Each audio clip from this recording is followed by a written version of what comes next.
Whispering Shelf, a ghost story of the old library Tuebrook.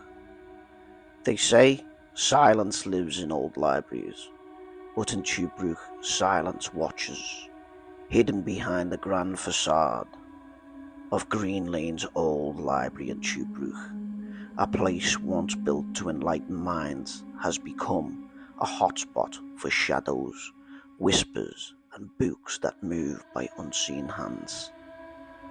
This Grade 2 listed building, completed in 1905 with funding from Andrew Carnegie and designed by Thomas Shelmerdine, was meant to serve as a sanctuary of knowledge for Liverpool's working class, but after its closure in 2006 and years of abandonment, something else settled between the stacks, something that doesn't want to be forgotten.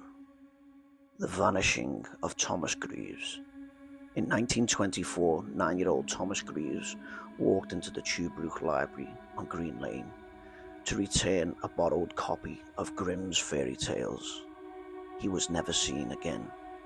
A librarian reported hearing a faint whisper echo from the poetry section just before Thomas disappeared. When staff searched the building, they found his book open on the floor beneath the second floor gallery. Oddly, every book on the adjacent shelf had been pulled slightly forward, as if something or someone had run their fingers along the spines. Local police were baffled. No prints, no forced exits, just that eerie arrangement of books leaning forward like they were looking. The Dead Librarian.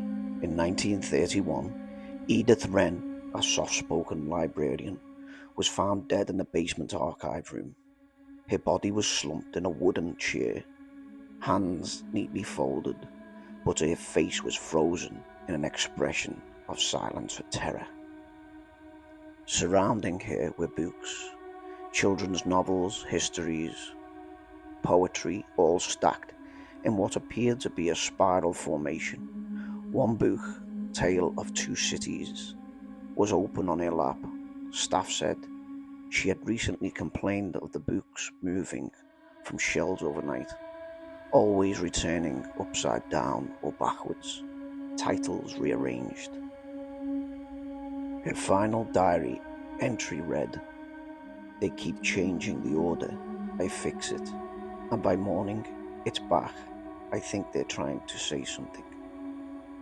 The coroner ruled her death as natural causes, but the cleaner who found her quit the next day and never returned to the library again. The hidden room discovered in 2019.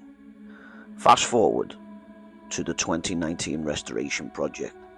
A hidden room was discovered behind the east wall near the poetry section. It didn't appear on any blueprints. Inside was dust, a single rotten chair, and books, dozens of them, not shelved, arranged in rows, in spirals, some stacked like a small throne. None were catalogued. Most had strange annotations in the margins, drawings of eyes, crude maps of the library, and phrases like "I'm still here" and "read me right." One construction worker, Declan Hughes, described what happened.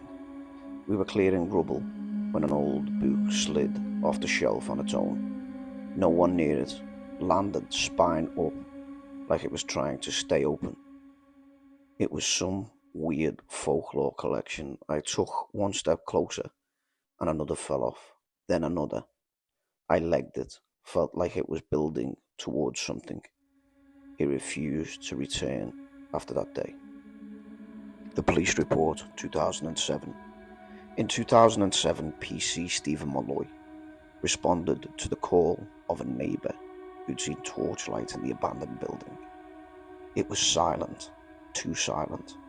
I went in solo, first floor, looked untouched, but when I got to the main hall, there were books on the floor, open pages torn, like they'd been read in a rush. I saw one book slide 2 inches on its own across the parquet floor. Just glided. I froze. Then I heard a child laughing upstairs. His body cam footage cut out shortly after the case remains unsolved. The modern hauntings. Since the building's restoration in 2020 by Lister Steps, guests, staff and paranormal investigators have reported books falling from high shelves without explanation, pages turning on their own during ghost hunts, EVP recordings capturing childlike whispers saying, "Read with me. He's not done," and chapter, chapter, chapter. Visitors finding books in their bags or coat pockets they swear they never took. Always old, always on ghost stories or folklore. So, would you be brave enough to join the hunt in the ghostly library? Would you be brave enough to join one of these ghost hunting events? Use real ghost hunting equipment, experience vigils in the poetry room, and maybe even witness the books rearrange themselves before your eyes. But whatever you do, don't read aloud from the open book, not unless you want to turn the page on something you can't put back.